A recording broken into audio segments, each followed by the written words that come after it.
En esta presentación vamos a tratar el tema de la justicia social, la lógica y la deliberación. La historia de la propuesta radica en que he estudiado el tema de la justicia social por muchos años, llegando a conclusiones teóricas significativas que no corresponden a lo que habitualmente se considera como parte de dicho concepto. Pero esta presentación en específico no trata de ello, sino de la relación entre la justicia social, la lógica y la deliberación, puesto que ello nos brindará un aterrizaje práctico de dichos conceptos con fines de que la investigación se divulgue y al mismo tiempo sea útil. Los invito a compartir conmigo esta propuesta y a que sigan los links correspondientes que se encuentran en la descripción en la versión de video de YouTube.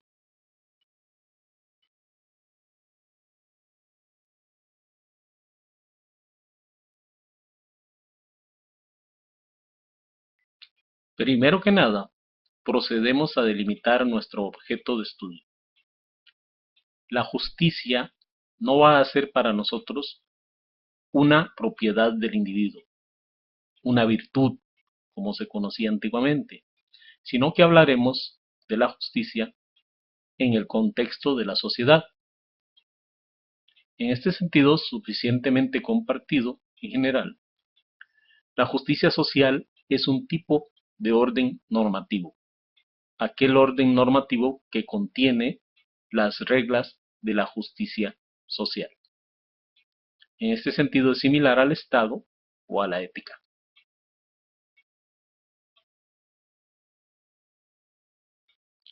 Justicia social no es entonces, como se supone normalmente o corrientemente, una cuestión relativa a cómo están las sociedades, que si la gente está bien, que si la gente está mal, que si hay enfermedades, que si no, que si hay o no una mala distribución del ingreso. Aquí nos referimos a justicia social en términos muy específicos. Significa la justicia social que estamos hablando en términos razonables desde una perspectiva imparcial.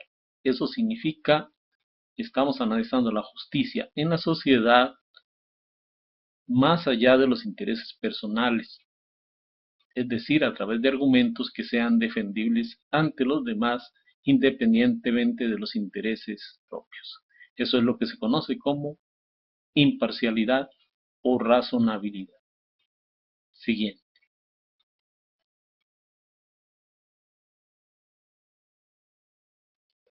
Se puede decir en cierto sentido que nuestro enfoque de la justicia social es particular y es general al mismo tiempo, sin entrar en contradicción. Lo que queremos decir es que la justicia social va a ser entendida en una forma suficientemente amplia como para que quepa en diversos enfoques filosóficos al mismo tiempo. Entonces, a partir de nuestro estudio, vamos a lograr sacar un conjunto de principios de justicia suficientemente generales sin que caigamos en una visión de la justicia específica. Siguiente. Dividiremos los principios básicos de la justicia, suficientemente generales, en cuatro perspectivas diferentes o cuatro apartados, que son las libertades básicas, las oportunidades iguales, las oportunidades justas y el principio del daño. Siguiente.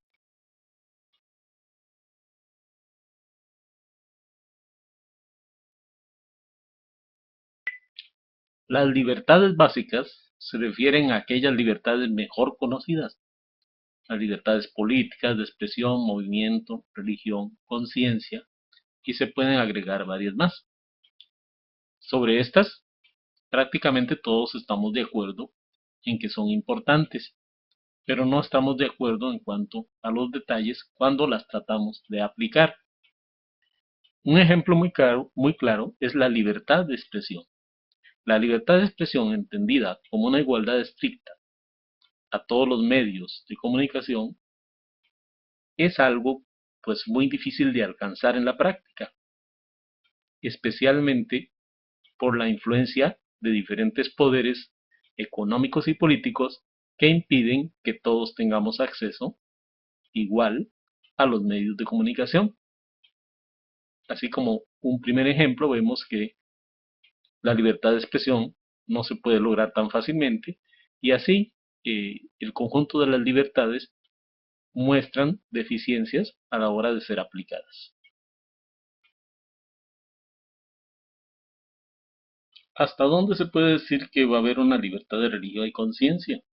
Si todos vivimos en un mismo medio social, más o menos el mismo, y tenemos que compartir muchas cosas. Entonces, ¿cómo podemos decir que todos tenemos la misma libertad en el sentido religioso? Cada quien puede ver las cosas desde su punto de vista. Se genera un conflicto, por ejemplo, cuando los padres piensan que tienen derecho a definir la religión de sus hijos, mientras que el Estado trata de adoctrinar de una manera conveniente para sus intereses. Ahí se ve clarito cómo la religión, la conciencia entran en contradicción. Ahora bien, dice John Rawls, uno de los más connotados defensores de la libertad y de la justicia social, que para que realmente funcione la democracia, tiene que haber libertades políticas iguales. Suena muy bonito, pero realmente no conozco ningún lugar en que haya libertades políticas iguales, ni creo que sea algo viable.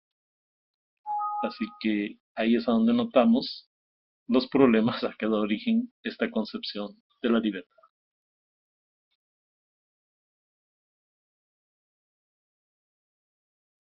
El siguiente tipo de libertades se refieren a las oportunidades iguales. Estas vendrían a complementar las libertades básicas y las harían más sustantivas. No obstante, cuando empezamos a definir qué queremos decir por oportunidades iguales de una manera más o menos estricta, nos damos cuenta que hay grandes diferencias.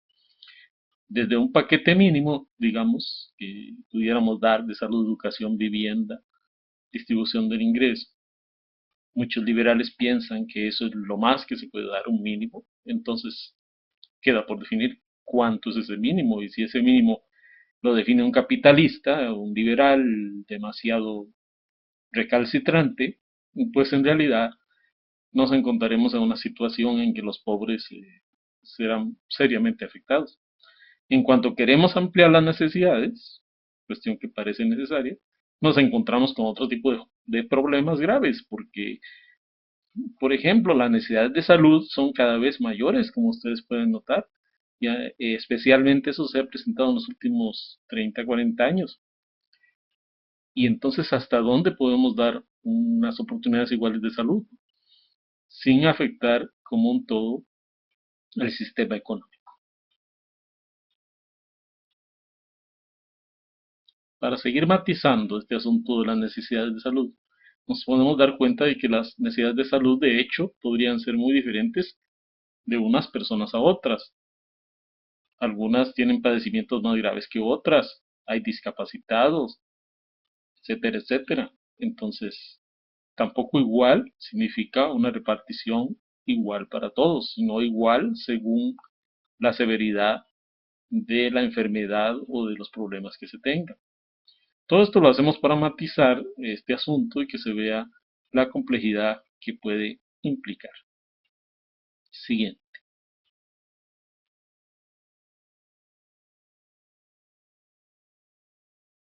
Las oportunidades justas se refieren a todos aquellos aspectos que no son estrictamente necesarios para vivir la vida, pero que forman parte importante de aquello en lo cual se genera discriminación, de raza, sexo, condición social, etcétera.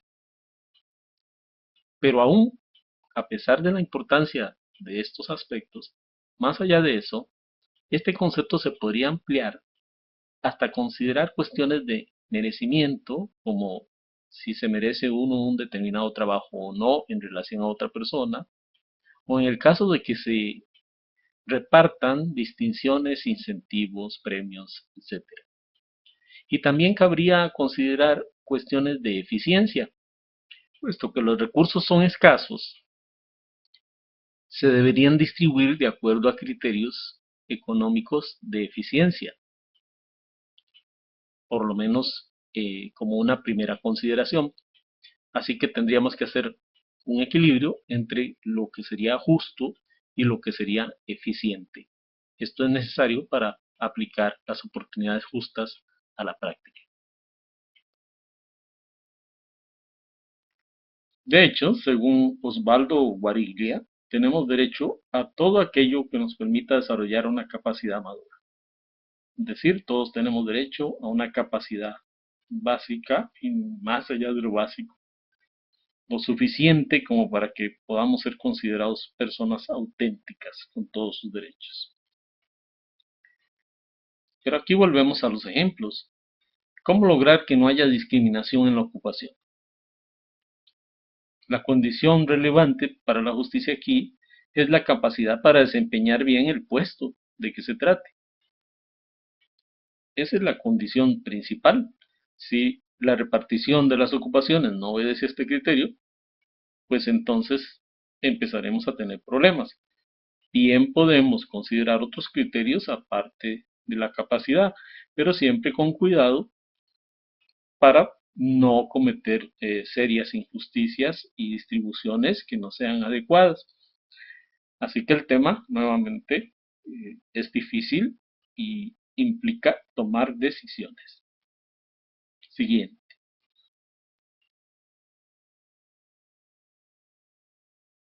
Otro principio que hay que considerar es el llamado principio del daño.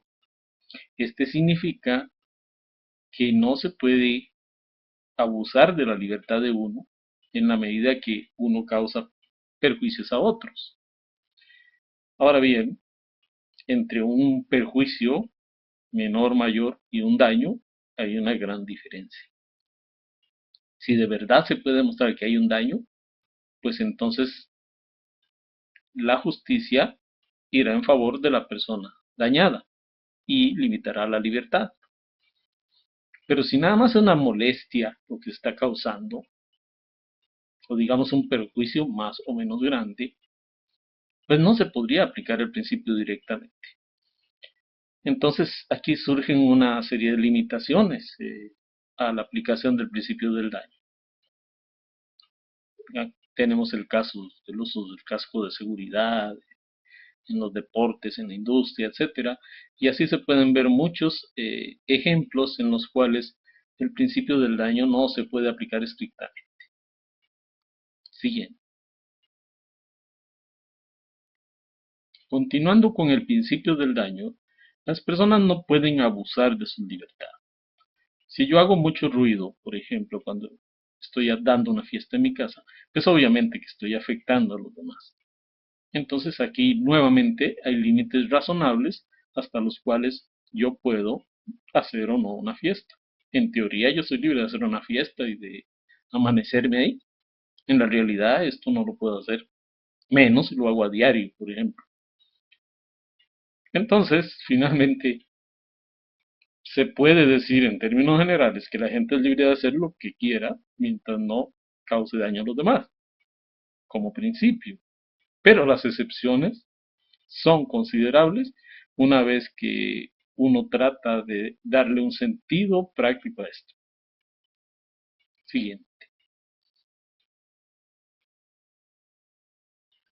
Veamos a este señor. Está pensando, ¿no? Y no es para menos, porque de la justicia tenemos que saltar hacia la realidad. Y en la realidad tenemos muchas complejidades. Estamos diciendo que la justicia tiene que ser razonable. Para que sea razonable tiene que ser lógica y tiene que ser argumentativa, según lo he visto yo. Entonces, tenemos que aprender algo sobre lógica y argumentación para poder llevar la justicia social a la práctica.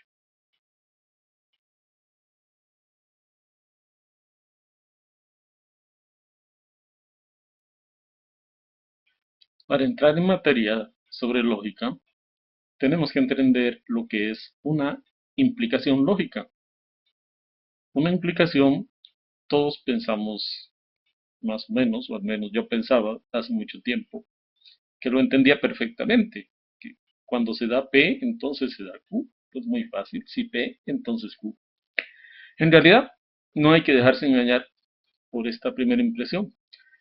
Mejor hay que centrarse en la definición de implicación desde el punto de vista lógico.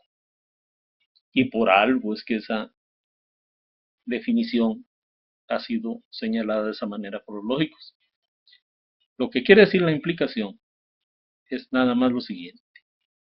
No es posible que se den P y no Q al mismo tiempo. Es decir, siempre que se dé P, se va a dar Q. Cualquier otra cosa que ustedes le agreguen, los puede llevar a complicaciones. Así que siempre tengan cuidado y relaciónense con esta definición para poder entender de lo que están hablando. Eso les va a ayudar mucho a resolver diferentes problemas más complejos. Siguiente. Vamos a matizar un poquito este asunto de la lógica, especialmente respecto a la implicación. Lo más importante es no querer decir nada más que lo que se dice con la definición de implicación. No quieran aplicar matemáticas porque inmediatamente se van a meter en problemas. Por ejemplo, si ustedes dicen, si P implica Q, entonces Q implica P, pues está mal, es un error. En realidad, si P implica Q, lo único que se puede decir es, no Q implica no P. Tienen que poner los dos negativos e intercambiar la P con la Q. Así que cuidado con aplicar matemáticas a la lógica.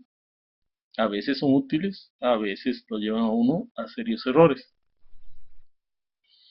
El chiste de las implicaciones, y por eso nos interesan tanto, es que nos permiten pasar de unas premisas a otras, hasta llegar a conclusiones.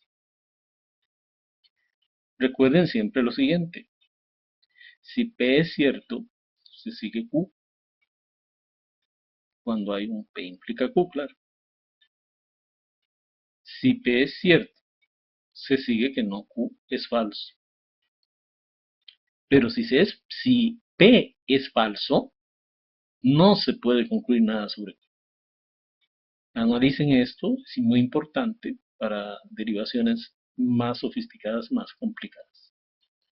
Y entiéndanlo bien. Aquí tenemos dos ejemplos en que se puede aplicar una relación de implicación. En el primer ejemplo tenemos una definición como de algo que es, ¿no? Tener una profesión es un objetivo esencial en la vida. Cualquier cosa que digamos es tal cosa, se puede usar como un tipo de implicación. Pero fíjense cómo el ejemplo 2 es bien diferente, a pesar de que también se puede escribir con una implicación. Si haces la tarea te premiaré. Ahí hay un salto en el tiempo, hay una tarea que se tiene que realizar para llegar a otra cosa y estamos hablando de tiempos diferentes. Entonces, aquí también hay cuestiones que hay que considerar con cuidado, ¿no? Hay complicaciones importantes. Siguiente.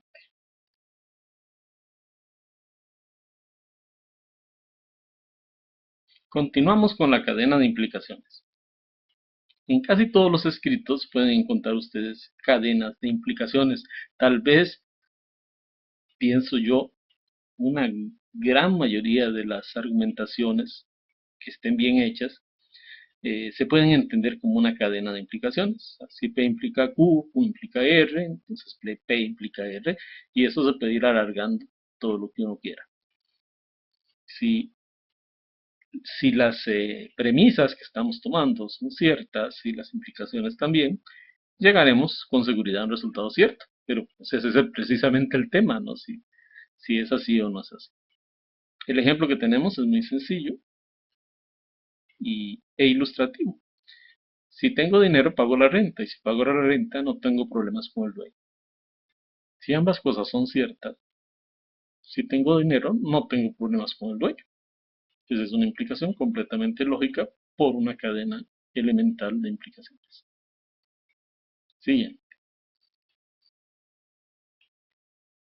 Continuamos con la conjunción. La conjunción se escribe como P y Q, con los símbolos que ahí están especificados, y quiere decir que ambas proposiciones P y Q son ciertas al mismo tiempo. Veamos, esto parece demasiado sencillo, pero de inmediato nos lleva a una serie de conclusiones interesantes. Si es cierto P y Q, entonces es cierto que P. Y si es cierto P y Q, entonces es cierto que Q. A lo mejor en una demostración larga, esto nos puede ser muy útil. Ahora bien, si tenemos que cuando se da P, se dan Q y R, hemos delimitado el universo de manera considerable, porque cuando se dé P tendremos Q y R y por tanto no tendremos tres alternativas, que son Q y no R, no Q y R y no Q y no R. Así que resulta bastante útil la conjunción.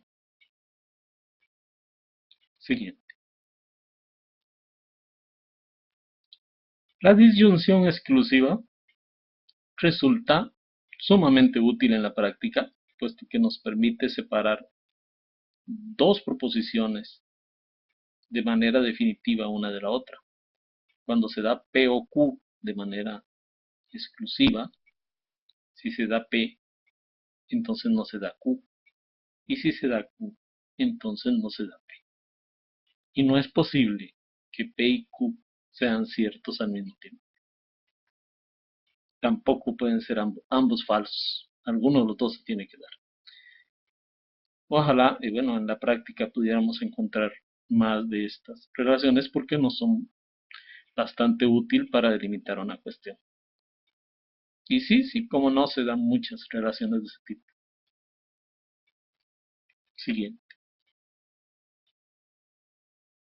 Continuando con nuestra discusión sobre la disyunción exclusiva, si se diera P y supiéramos que solamente son posibles Q o R de forma exclusiva, ese sería un dato muy importante, porque una vez que sepamos que P, ya sabemos que se dará alguna de las dos Q o R y que éstas no se pueden dar al mismo tiempo. Esto, por ejemplo, para probar una tesis sería interesantísimo, puesto que hay dos caminos posibles y podemos recorrer esos dos caminos posibles. Así que es muy útil en la argumentación. Tenemos aquí un teorema importante que es P implica Q o exclusiva, P implica no Q. Es un teorema muy importante. Y la pregunta de si se requiere o no la P aquí resulta muy interesante, es un tema para pensarlo. Pasamos entonces a la disyunción inclusiva. En la práctica se da tanto la disyunción exclusiva como la inclusiva. Yo diría que hasta la exclusiva a lo mejor se da más.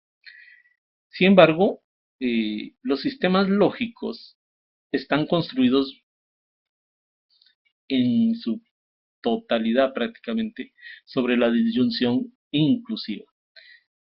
Aparte del tema de si se puede o no convertir de inclusiva a exclusiva en un dado momento, pues algo se podría hacer al respecto, pero las costumbres de la lógica, la forma en que la lógica se ha construido, pues se han llevado a esto, puesto que se pueden probar más teoremas y se facilita, digamos, el tratamiento de las pruebas con la disyunción inclusiva, a pesar de que luego vamos a tener problemas de interpretación. ¿Por qué? Porque no es muy común pensar en esos términos, ¿no? De disyunción inclusiva. ¿Por qué lo digo? Puesto que la disyunción inclusiva es una cosa un poquito extraña. Significa P o Q, que se va a dar P, o se va a dar Q, o se van a dar P o Q al mismo tiempo. Lo que la disyunción inclusiva no permite de ninguna manera es que ambas P y Q sean falsas. Eso es lo que hay que tener definitivamente muy claro. Siguiente. Más sobre la disyunción inclusiva, podemos ver aquí primero que no es posible en una disyunción inclusiva que al mismo tiempo sean ciertas P y Q. También tenemos otros teoremas importantes como P o Q implica no P, implica Q, significa que si no es cierto P, entonces tiene que ser Q.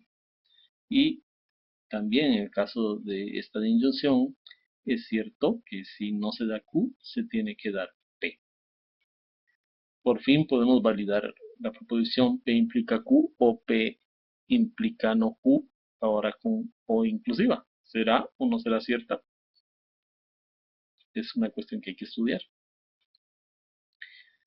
Pasamos entonces al tema de la negación de las implicaciones. Cuando uno niega una implicación, como les decía, pues tiene uno que recurrir dentro del contexto de la lógica formal a la definición de implicación. Negar una implicación en lógica formal es afirmar que se están dando P y no Q. Me refiero a negar P implica Q. O sea, si usted niega P implica Q, lo que está haciendo, en otras palabras, es afirmar P y no Q, que se están dando esas dos cosas. Única y exclusivamente esas dos cosas, P y no Q. Y pues eso no es lo que queremos decir en el lenguaje cotidiano cuando decimos que no es cierto que P implica Q. Este es un tema para pensar también. Siguiente. Para seguir matizando este tema, veamos un ejemplo. Cuando decimos en la práctica, no es cierto que al caerme me lastimo, y en este caso caer sería P y lastimarse sería Q. No estamos diciendo lo mismo que la lógica simbólica está diciendo en este caso. ¿Qué es lo que queremos decir en realidad?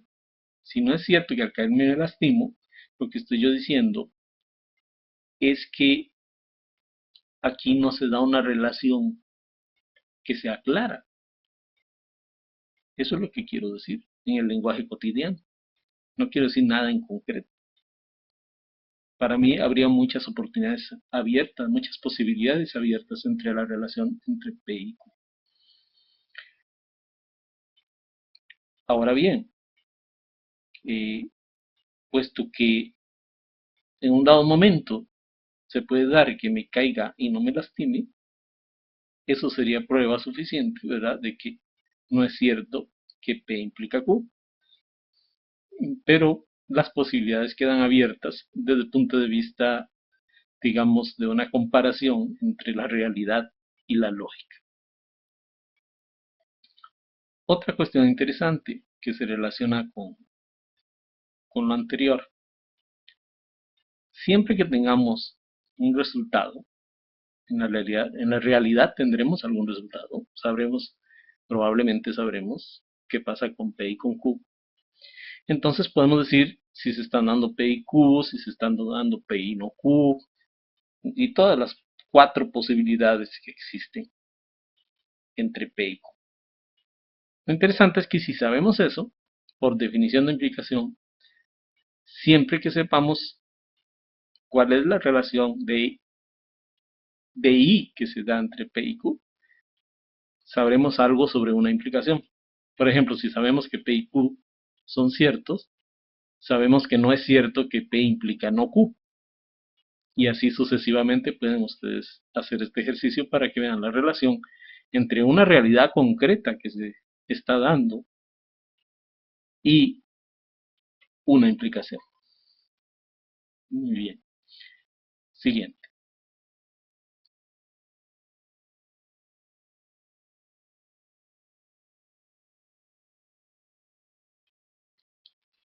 Ahora tenemos aquí una generalización del argumento de acuerdo con la lógica formal. Y decimos entonces que si tenemos una serie de enunciados en los cuales el enunciado alfa es la conclusión o la consecuencia lógica de un conjunto de enunciados A hasta Z o hasta infinitos, si ustedes quieren. Entonces, lo que estamos diciendo es que si todos esos enunciados A hasta Z son verdaderos, necesariamente tiene que ser cierto alfa. Entonces, estamos diciendo, de premisas verdaderas se va a obtener una conclusión que también va a ser verdadera. No puede ser que las premisas sean verdaderas y la conclusión sea falsa. Esa es la idea del argumento de la lógica formal, y de allí, como ustedes habrán notado, la importancia del concepto de implicación lógica. Sí.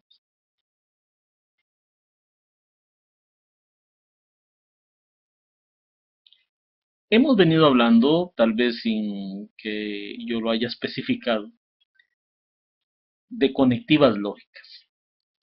Implicaciones, y eso es. Bueno, aparte de las conectivas lógicas están los cuantificadores lógicos.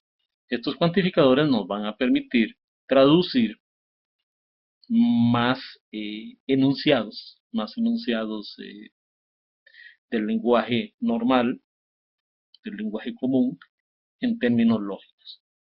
Esto es para que haya una relación más fuerte entre los enunciados normales y la lógica. Necesitamos saber por lo menos un poquito de lógica de predicados.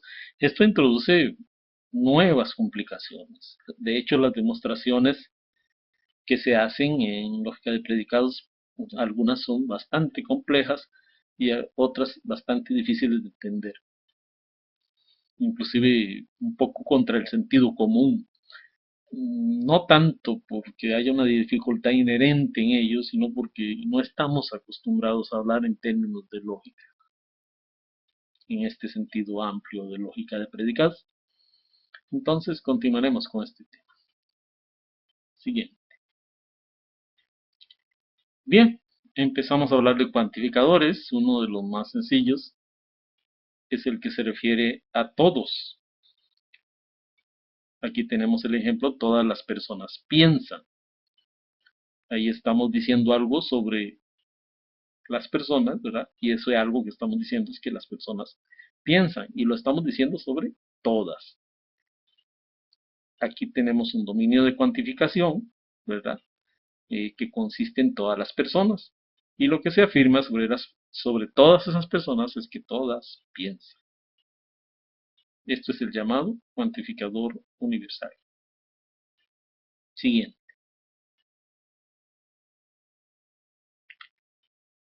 Estamos predicando sobre las personas que todas ellas piensan. Y bueno, lo podemos decir de varias maneras, como está aquí especificado, ¿no? Hay varias maneras de decirlo en español y son traducciones equivalentes. Pero por ejemplo, cuando decimos algunas personas piensan, ya el asunto no es tan claro, ya no se está definiendo con claridad si son todas, algunas o solo una, ¿verdad? Lo único que quedó escrita es que no sea absolutamente nadie que piense. Bueno, esta cuestión tiene que ver con diferentes niveles del discurso y sobre lo que se está predicando sobre las propiedades. Y aprovecho para decir que en este caso estamos hablando de personas, pero la lógica no nos impide hablar de cuestiones que no sean personas. Podemos hablar de estados, podemos hablar de jirafas, podemos hablar de objetos, ¿no? Podemos hablar de relaciones entre objetos, e igualmente podremos ir desarrollando nuestro discurso. Usamos esto de las personas muy comúnmente porque es lo que es más accesible, digamos, a una primera aproximación. Siguiente. El otro gran cuantificador de la lógica de predicados es el cuantificador existe. Decimos existe una persona que tiene título universitario. De nuevo, no es lo mismo que lo que decimos en el habla cotidiana. Cuando decimos esto, nos estamos refiriendo a alguna persona específica.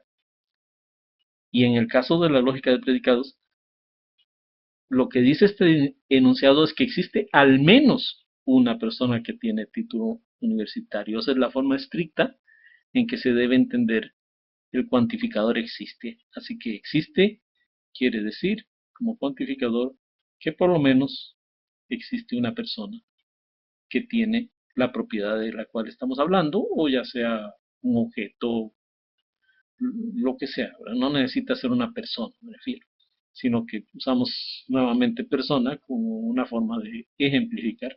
Aquí al final del texto vemos algunas expresiones que son equivalentes, lógicamente, a la primera. Siguiente. Como ustedes se habrán imaginado, de lo que se trata es de ir sustituyendo el lenguaje común y corriente, la argumentación común y corriente, por la lógica de predicados en la medida que sea posible. Por eso inventamos un conjunto de símbolos. Así que para todo X, el cuantificador universal, lo escribiremos como en matemáticas, o sea, el símbolo para todo de matemáticas con una X. Pero más comúnmente lo haremos poniendo a la X entre paréntesis. Eso significará para todo X, una X entre paréntesis. Por ejemplo, aquí hasta abajo se ve para todo X, R de X quiere decir que todos los X cumplen con la propiedad R, cualquiera que sea esta propiedad R. O sea, por ejemplo, puede ser rojo, por decir. Siguiente. Continuamos con nuestras definiciones. Podemos decir, entonces, para todo X, Q de X implica R de X, queriendo decir exactamente lo mismo que acabamos de decir, de una forma un poco más elaborada, digamos. Decimos que Q de X, o sea, Q se refiere a las personas y R a la propiedad. Entonces, Q son personas, R son propiedades y los X definen individuos específicos que están en esta relación. Finalmente, entonces estamos diciendo lo mismo, pero en un lenguaje lógico muy especial y que nos permite hacer muchos truquitos luego para hacer diferentes pruebas. En el caso del cuantificador existencial, lo que usamos es el símbolo existe X. Entonces, nuevamente podemos decir, como está ahí más abajito, existe X, R de X. O bien, podemos decir existe X, Q de X implica R de X. Y las dos cosas quieren decir lo mismo, ¿no? En este caso, Q designa a la persona y R designa a la característica pensar. Así que, bueno, así nos vamos a manejar para definir estas características. Otra cuestión importante que hay que ver aquí es que vamos a llamar a las letras Q y R y en general a todas las letras mayúsculas como predicados. Recuerden que habíamos dicho que para todo y E son cuantificadores lógicos. Las mayúsculas en este caso serán predicados. Siguiente. Aquí tenemos otros matices y recuerden que en los matices está el fondo del asunto de la lógica. Podemos ver algunos ejemplos de traducción. Estos dos ejemplos en realidad son llamados enunciados atómicos, puesto que solamente definen una propiedad y con ciertos individuos X, Y, Z. Y fíjense cómo se pueden escribir cosas más o menos complicadas con un pequeño enunciado y un enunciado atómico. Ya no digamos si le ponemos una implicación, lo relacionamos con otras cosas y lo ponemos dentro de una prueba. Ahora bien, otro detalle interesante es que el cuantificador universal, el para todo X, ¿verdad? Se puede ver como una conjunción generalizada, ¿verdad? De acuerdo a lo que habíamos visto antes, como definición de conjunción, o sea, un y.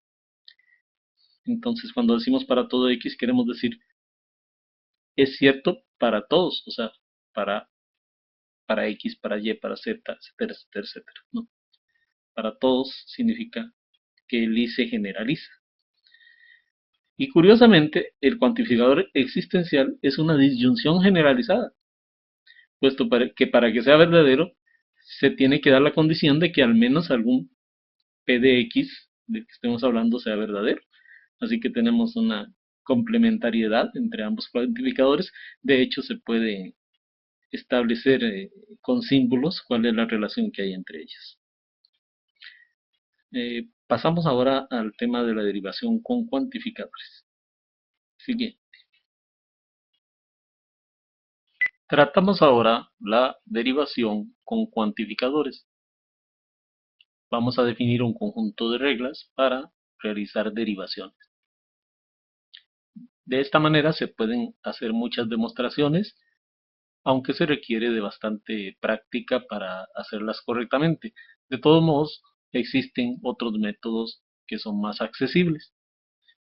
Pero bueno, comencemos con este.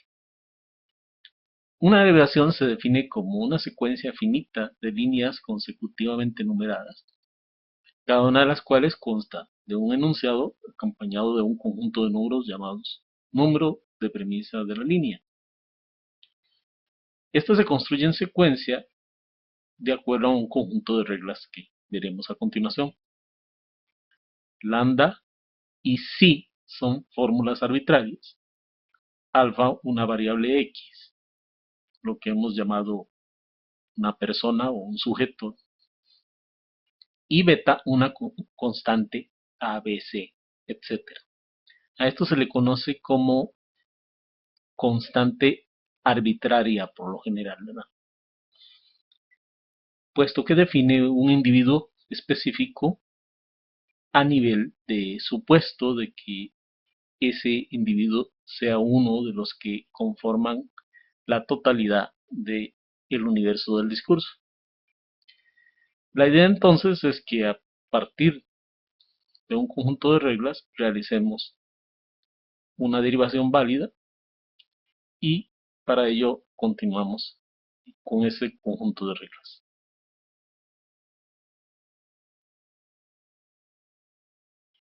Vamos a entonces incluir nuestro sistema mínimo de reglas. La regla P nos permite introducir premisas. Ustedes pueden introducir cualquier enunciado, el que ustedes quieran. El problema va a ser de ustedes después liberarse de esos enunciados, porque cada enunciado que ustedes metan va a tener que ser liberado al final por medio de las otras reglas. Así que, bueno, a introducir premisas y ojalá que esas sean las premisas adecuadas, más les vale, ¿no? La regla T es la inferencia tautológica. Significa que uno puede introducir cualquier enunciado que sea consecuencia lógica de líneas anteriores, ya sea de todas las líneas o de parte de esas líneas. Entonces, si ese enunciado es el resultado o se puede deducir de las anteriores, es como una subdeducción dentro de la deducción total, ¿no? Entonces lo podemos introducir. De nuevo, ese enunciado va a depender de las líneas que utilizamos. Así que tal vez no sean todas las líneas, pero de todos modos van a tener ahí otras cuantas líneas de que liberarse para poder continuar con su derivación. Tienen que escoger adecuadamente el tipo de inferencia que van a utilizar. Para eso existen innumerable cantidad de teoremas que se pueden introducir. Por fin tenemos C, la regla de condicionalización. El enunciado, vamos a decir lambda, implica sí. Puede ser introducido en una línea si sí aparece en una línea anterior. Es decir, si ustedes demostraron que era cierto sí, entonces pueden introducir cualquier enunciado delante de ese sí, puesto que ya está probado. Y con eso se pueden liberar de premisas. Eso lo vamos a ver en los ejemplos. Siguiente. Hemos visto que la condicionalización nos es muy útil para deshacernos de premisas estratégicamente y de esa manera lograr nuestra derivación. La siguiente regla es la especificación universal, que señala formalmente que el enunciado lambda, con la sustitución de la variable alfa por una constante arbitraria b, puede ser introducido en una línea si alfa de lambda aparece en una línea anterior. ¿Qué es lo que vamos a hacer entonces? Si tenemos una generalización universal, si tenemos una universalización para todos los alfa de lambda, entonces podemos especificar esto para una beta que llamaremos constante arbitraria. Esto es para un sujeto del discurso. Esto nos será muy útil para poder realizar las derivaciones, puesto que nos permitirá deshacernos del para todo x y entonces poder aplicar otros teoremas. Es importante que el enunciado alfa de lambda, o sea, para todo alfa de lambda, sea un enunciado universal, puesto que si aplicamos esta regla donde no hay un cuantificador universal que se aplique a todo el conjunto, se estará cometiendo un error grave. La generalización universal, la siguiente regla, es, digamos, la contraria de esta. El enunciado para todo alfa de lambda puede ser introducido en una línea si el enunciado lambda, con la sustitución de la variable alfa por una constante arbitraria beta, aparece en una línea anterior. Es decir, aquí vamos de lo particular a lo general, de tal forma que si obtenemos un resultado particular, lo podamos generalizar a todo el conjunto de los individuos.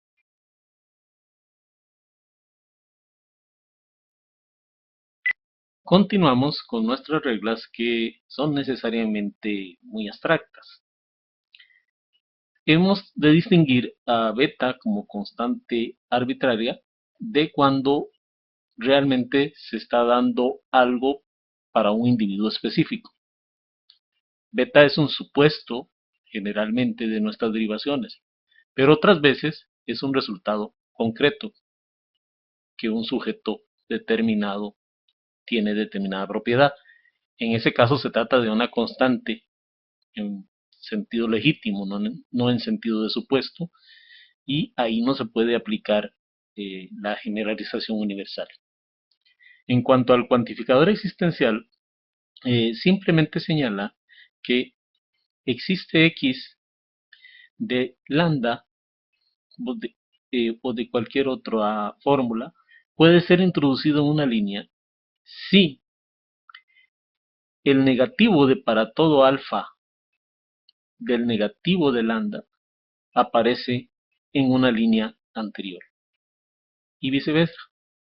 Esto es por definición, ¿no? Si existe un x de lambda, entonces es cierto que es falso que para todo los x se dé que sea falso que lambda, simplemente porque por lo menos hay un lambda positivo.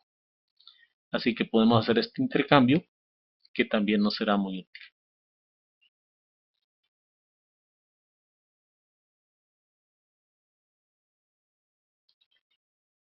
Bueno, ya tenemos aquí una primera derivación. Les diré que en general este asunto de las derivaciones es complicado, pero no los voy a engañar con eso. Es complicado. Pero pues, hay algunos tips que se pueden seguir las reglas y se pueden aplicar otros sistemas de demostración que son complementarios, digamos. Y en un dado momento empieza uno a agarrarle el tono a esto, ya sea resolviéndolo con las reglas o resolviéndolo de otra manera, digamos más matemática, entre comillas, ¿no? Y bueno, de eso, si ustedes quieren, podemos ir hablando con más detalle. En este caso tenemos una derivación que debería ser bastante simple, pero nos permite ejemplificar muy bien algunas de las reglas que estamos utilizando y cómo funciona el sistema como un todo. Agregamos las premisas. En 1 y 2 vemos que son las premisas que están, digamos, adelante, ¿no? de lo que queremos probar. Y como premisa final aparece nuestra conclusión. Y bueno, aquí el truco básicamente es la introducción adecuada de las premisas. En la línea 3, ¿verdad? Agregamos la premisa de f de a. Para a partir de aquí, a partir del teorema 1, de la premisa 1, perdón, poder decir que f de a implica g de a. Luego aplicamos en la línea 5, entre 1 y 3, la conclusión correspondiente especificada, ¿no? G de a. En la línea 6 aplicamos la especificación universal sobre 2 para poder encadenar con la línea 5. La línea 5 y la línea 6 nos darán entonces HA. Por fin condicionalizamos entre 3 y 7, que ya son cosas que hemos probado. Y ahí se puede ver cómo se libera, ¿no? En la primera columna se libera una de las premisas y ya queda todo dependiendo de 1 o 2, porque logramos liberarnos de la tercera premisa. La condicionalización es la que generalmente nos permite liberarnos de premisas. Y por fin, hacemos generalización universal sobre lo que tenemos ahí. F de A implica H de A. Y tenemos el resultado que queríamos. Con eso tenemos un interesante ejemplo. Y finalmente esta es la regla que llamamos de encadenamiento, ¿no? Si f de x implica h de x, si tenemos ese resultado, ¿verdad? Se puede derivar de f de x implica g de x y g de x implica h de x. Es una cadenita para obtener la conclusión a partir de esas dos premisas, pero como se ve, es algo complicadillo el asunto. Siguiente.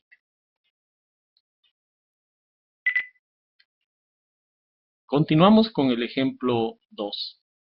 Vamos a tratar de derivar el existencial de x de h de x y menos f de x a partir de, para todo x, f de x implica g de x y existe x, h de x y negativo de g de x. En principio se ve difícil y sí lo es algo difícil. Primero ponemos entonces las dos premisas que requerimos para llegar a la conclusión. Eso es lo que vemos en las líneas 1 y 2. En la línea 3 introducimos una premisa que nos permitirá llegar al resultado, como verán ustedes por medio de una serie de truquitos. ¿Cómo sabemos que esa premisa es la adecuada? Bueno, eso es parte de la experiencia en este tipo de derivaciones. Ok, entonces la línea 4 simplemente aplica especificación universal sobre la línea 3. Pero fíjense lo que dice esta línea 4. Dice que es falso que h de a y negativo que f de a. Por lo tanto, eso es la definición de implicación. Ahí estamos diciendo h de a implica f de a. Esto es parte importante de la demostración. En la línea 5 simplemente hacemos especificación universal de la línea 1. En la línea 6 aplicamos entre la 4 y la 5 un teorema, una tautología, que nos permite obtener eso que está en la línea 6, que es traducido, ¿verdad? H de A implica G de A. Entonces hemos hecho una especie de cadenita diciendo H de A implica F de A implica G de A, y finalmente H de A implica G de A. En la línea 7 hacemos generalización universal de la línea 6. En la línea 8 aplicamos condicionalización entre la 3 y la 7, lo que nos permite por fin deshacernos de la premisa que habíamos utilizado. En la línea 9 aplicamos un teorema sobre la línea 8, una tautología, simplemente volteando la implicación. La línea 10 es, y por definición, igual a la línea 2, por cambio de definición, ¿verdad? Si existe x, h de x y menos g de x, es falso que para todo x es negativo h de x y menos g de x. Con esto logramos, por medio de 9 y 10, derivar 11, que nada más va a depender de la línea 1 y la línea 2. Y finalmente, por definición, convertimos esto a un existencial. Como ven, es el resultado que deseábamos y nada más depende de las dos premisas originales. Esta es una muy bonita demostración y así hay muchísimas que son muy interesantes de analizar. Seguimos. Aquí, independientemente de que ustedes vean con más calma lo que se está diciendo en la diapositiva, fíjense más o menos ahí por el medio. Ahí tenemos nuevamente eh, la utilización de la especificación universal eh, en la línea 2 de una manera inadecuada. Bueno, porque el paréntesis no está incluido en todo el enunciado. Por tanto, con el sistema de reglas que tenemos no se puede hacer, dijimos, con independencia de si sea o no verdadero. Ahora aquí ya se puede entender un poquito mejor por qué no podemos hacer eso. Porque en la línea 3, con nuestro sistema de reglas, sería perfectamente válido, si 2 es correcta, aplicar el para todo x sobre todo el enunciado. Y llegamos a un resultado que pareciera no corresponder con la premisa 1, ¿no? Y todas dependen de la 1. Entonces, hemos llegado a algo que probablemente, casi seguro sea falso, porque nos hemos confundido en nuestro sistema de reglas. Entonces, la conclusión aquí más o menos es que a lo mejor 2, o casi seguro que la línea 2 es correcta, pero nos induce a error en la línea 3. Siguiente. Aquí tenemos un conjunto de errores muy comunes. Miren, hasta arriba vemos que es falso que para todo x, f de x. ¿Es ese un enunciado universal o no? Pues no, no lo es, puesto que tenemos un negativo ahí, que significa que no es cierto para todos los x que f de x. Por tanto, no podemos aplicar especificación universal por más tentados que nos sintamos a ello, no. No se puede por el menos que está delante. En cambio, podemos hacer perfectamente lo que dice más abajito, para todo x f de x a, convertirlo a f de b a, donde b es una variable arbitraria. También podemos, para todo x f de x a, convertirlo a f de a a. Aquí es curioso porque la primera a es diferente de la segunda a. Ahorita vamos a ver por qué. Luego podemos hacer para todo x f de a, convertirlo en f de a. ¿Por qué podemos hacer eso? Porque lo que está diciendo el enunciado universal de arriba es que para todos los x se cumple que f de a. O sea, a aquí es una constante, no es una variable que nosotros estemos introduciendo. O sea, hay como que si dijéramos hay dos tipos de constante.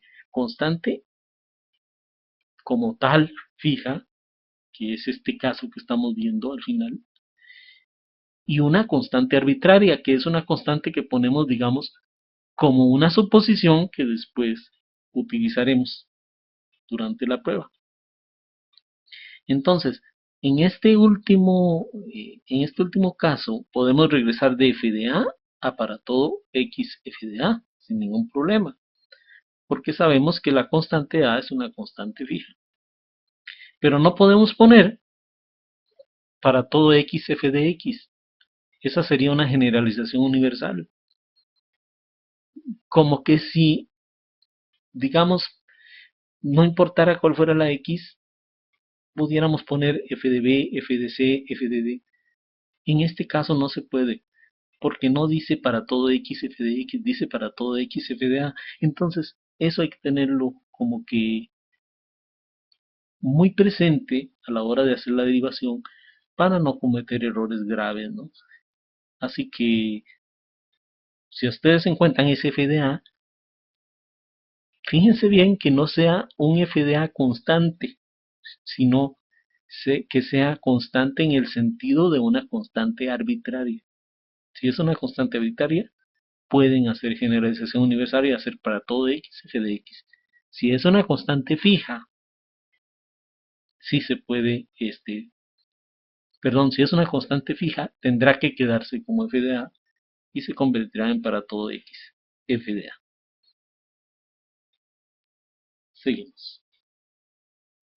Antes de continuar, les sugiero que tomen en cuenta las aclaraciones que aquí se les ofrecen y que también consideren los links que se les están sugiriendo. Pueden poner pausa si así lo desean. Continuamos.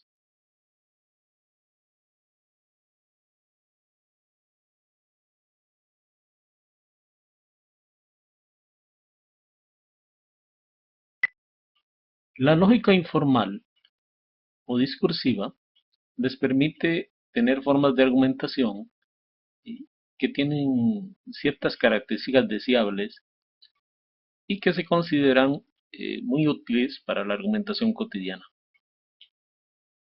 Desde el punto de vista de la lógica formal y los elementos de la lógica informal que hemos estudiado hasta ahorita, lo que tenemos son argumentos deductivos, básicamente pruebas de la validez de los argumentos. Pero en la realidad lo que vamos a tener son discusiones en que influyen emociones, influyen intereses, etcétera, etcétera. Puede ser que sostengamos algo hoy y mañana no. Puede ser que dentro de una discusión empecemos a decir cosas que realmente no pensamos solamente para lograr continuar la argumentación. Entonces es mejor tener una serie de criterios para poder librarnos de estos errores. Esto es lo que buscaremos a continuación. Continuamos. En realidad, las argumentaciones cotidianas responden a un conjunto de procedimientos diferente a la validez de la lógica deductiva.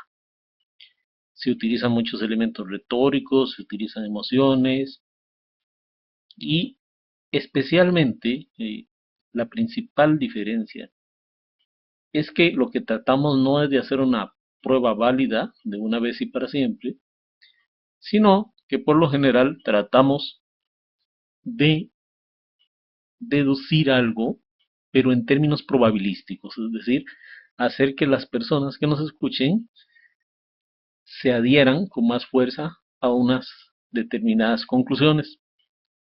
Entonces, lo que buscamos es acrecentar el convencimiento. Esto no significa que todo sean simples adornos o simple retórica. La retórica se puede usar, pero vamos a tratar de limitar diferentes tipos de argumento y las cargas retóricas que pueden tener y a su vez ver cuáles son los principios de un argumento razonable auténtico. Siguiente. Como vemos, hay diferentes formas de argumentación y se podría hacer todo un listado de ellas. Aparte de ello, muy seguramente en la argumentación cotidiana habrá premisas implícitas, premisas que no se expresan pero que forman parte del argumento y nosotros podemos suponer que nuestro auditorio las conoce cuando en realidad no es así, o bien el auditorio está partiendo de otras premisas o inventando sus propias premisas. En el ejemplo que vemos también en esta diapositiva, se dice: no podrás usar la piscina porque solo la pueden usar los huéspedes del hotel. Esto en lógica normal, digamos, es una relación de implicación. Así lo podríamos representar como una relación de implicación. Pero en la práctica, en realidad esto es una especie de regla, ¿no? Es una regla que si se infringe causará alguna consecuencia indeseable a la persona que sea el infractor.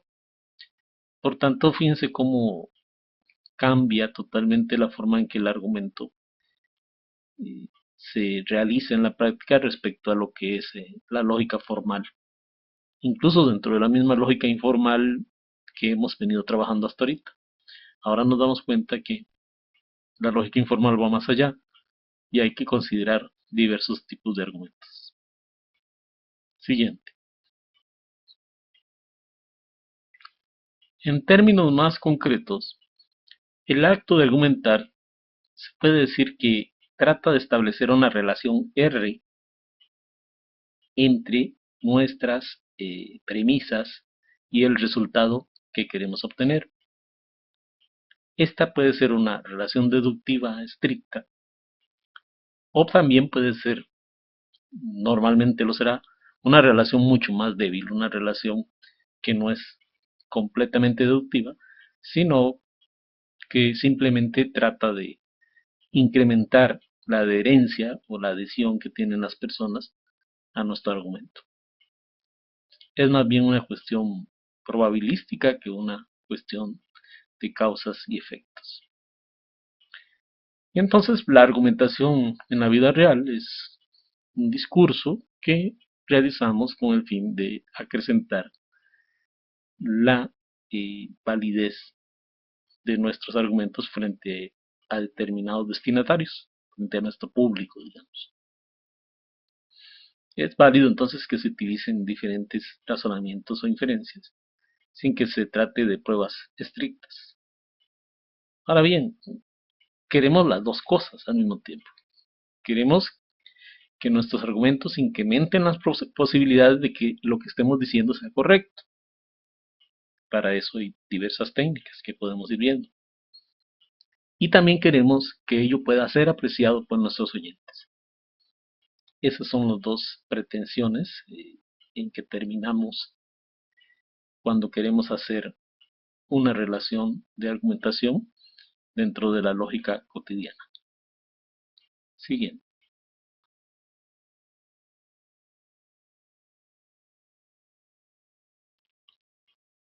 Regresando a la justicia social y su relación con la deliberación, nuestra intención es establecer una relación entre la justicia, tal y como la entendemos, imparcial y razonable, con la deliberación, de tal manera que la deliberación sería un medio adecuado para tratar de llevar la justicia social a la práctica.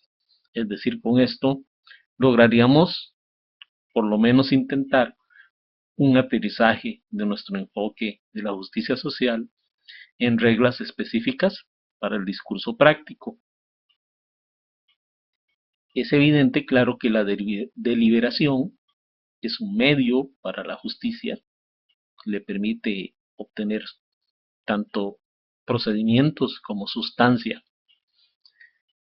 pero no sustituye a la justicia, de tal manera que la buena deliberación nos acercará a la justicia, mientras que la mala deliberación nos alejará de ella. Seguimos. La buena deliberación se corresponderá con las reglas del discurso práctico. Aquí vamos a postular entonces un conjunto de 21 reglas del discurso práctico que, si se llevan a cabo o se tratan de llevar a la realidad, podrían ayudarnos a encontrar la justicia imparcial y razonable que estamos buscando.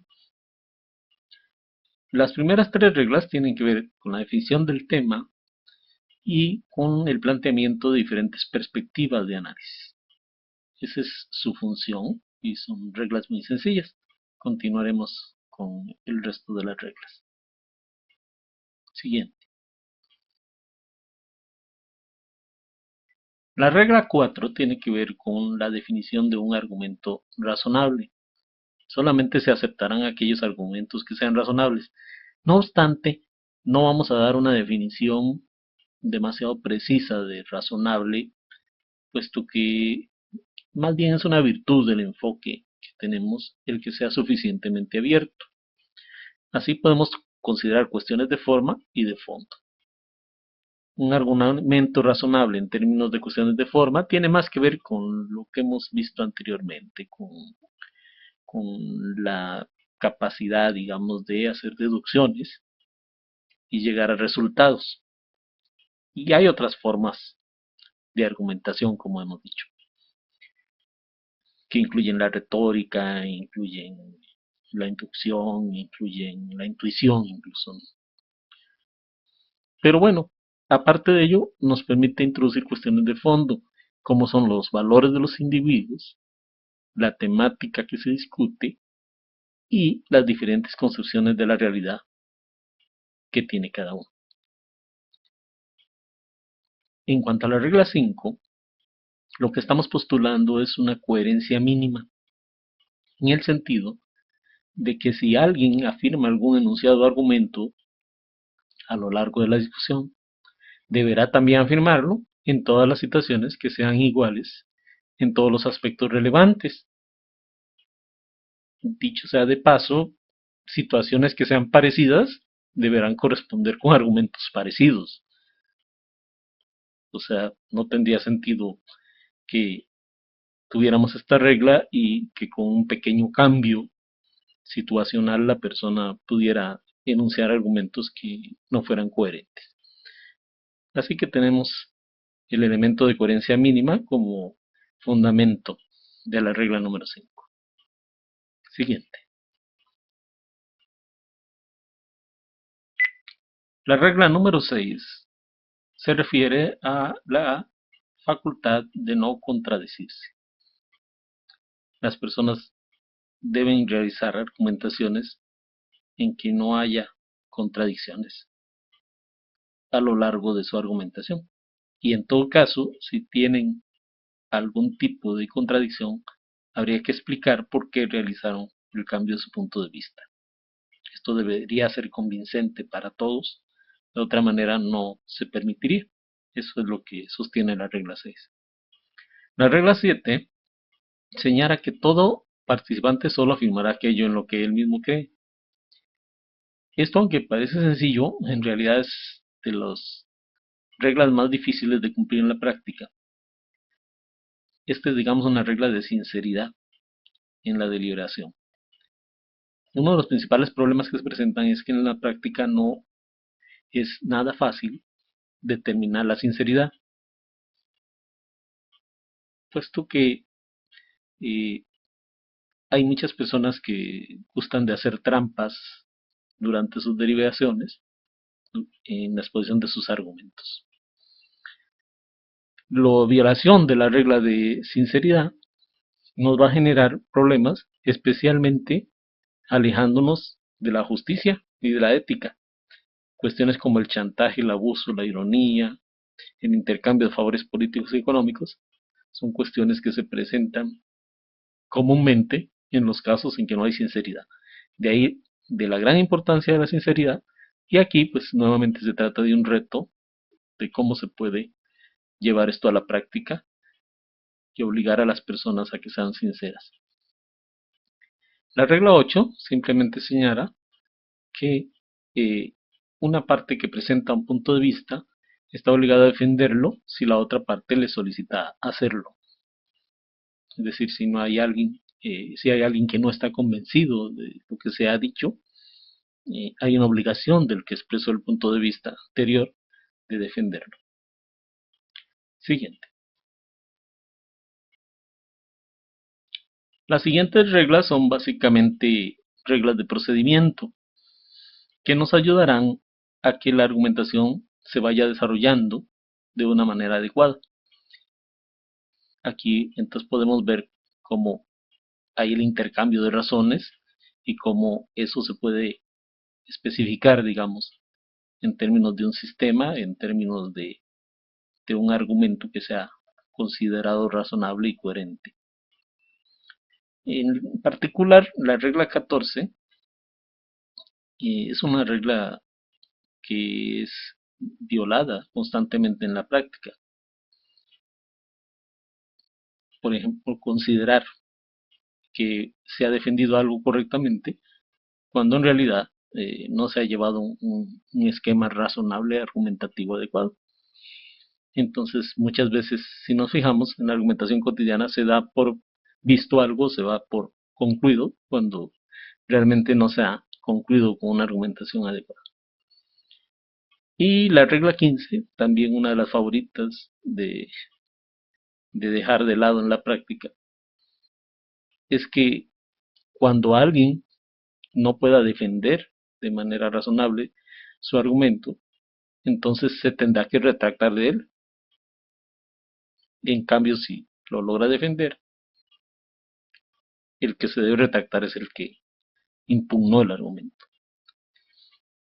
Esto, como podemos ver seguidamente, se viola constantemente. Así que este conjunto de reglas son básicamente reglas de procedimiento, pero pues no hay que menospreciarlas porque son precisamente algunas de las reglas que son más violadas en la práctica y por ello las argumentaciones resultan ser tan deficientes.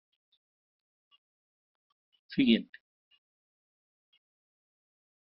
En la regla 16 podemos continuar viendo cómo en la realidad constantemente no se analizan los argumentos de los demás de una manera imparcial, sino que muchas veces se hace de forma ambigua o se dicen cosas que en realidad no ha dicho el otro. De la misma manera, uno tiene que ser cuidadoso en decir claramente lo que quiere decir y expresárselo a los otros para que no haya ambigüedades. La regla 17 señala que todos pueden expresar sus opiniones, deseos y necesidades. Eso es muy importante, ¿verdad? Para que la discusión tenga fondo y no solo forma. Y se incluye la intensidad con que se sienten las cosas, siempre que sean relevantes al tema de discusión. Esto genera una gran discusión, ¿verdad?, sobre esta regla, especialmente en cuanto a la cuestión de la intensidad. ¿De qué manera vamos a medir la intensidad, no? Pero al mismo tiempo es claro que a veces algo que nos puede beneficiar a nosotros un poquito puede perjudicar a otros de manera grave. Entonces, es obvio, me parece a mí, que no es justo que impongamos una determinada regla a otros si a nosotros nos favorece poquito y a los demás los perjudica mucho. A eso se refiere la intensidad. Así que nosotros, como personas imparciales, debemos considerar dentro de los argumentos la intensidad con que las personas lo sienten, aunque sea difícil de hacer. Siguiente. La regla 18 continúa con el tratamiento a las personas. Si tratamos a A de una determinada manera, tenemos que tratar a B de una manera análoga, por lo menos no tan diferente. Y en todo caso, si lo tratamos diferente, tenemos que fundamentar eso en un argumento razonable. Esto se relaciona con la regla 19, que dice que si alguien afirma algo como argumento razonable, debe poder aceptarlo también si se le aplica a él mismo, o sea, si afectara a sus propios intereses. Los propios intereses, en este caso, también dan origen a mucha discusión, porque propios intereses no significa aquí exactamente los intereses de las personas, sino los intereses razonables. Puesto que de otro modo sería indecidible prácticamente todo, porque Si yo puedo utilizar como defensa mis intereses propios siempre, puedo decir esto afecta a mis intereses y anular la argumentación. Así que es válido que uno trate de defender sus propios intereses en la medida que esos intereses sean razonables y se consideren los intereses de los demás. Siguiente.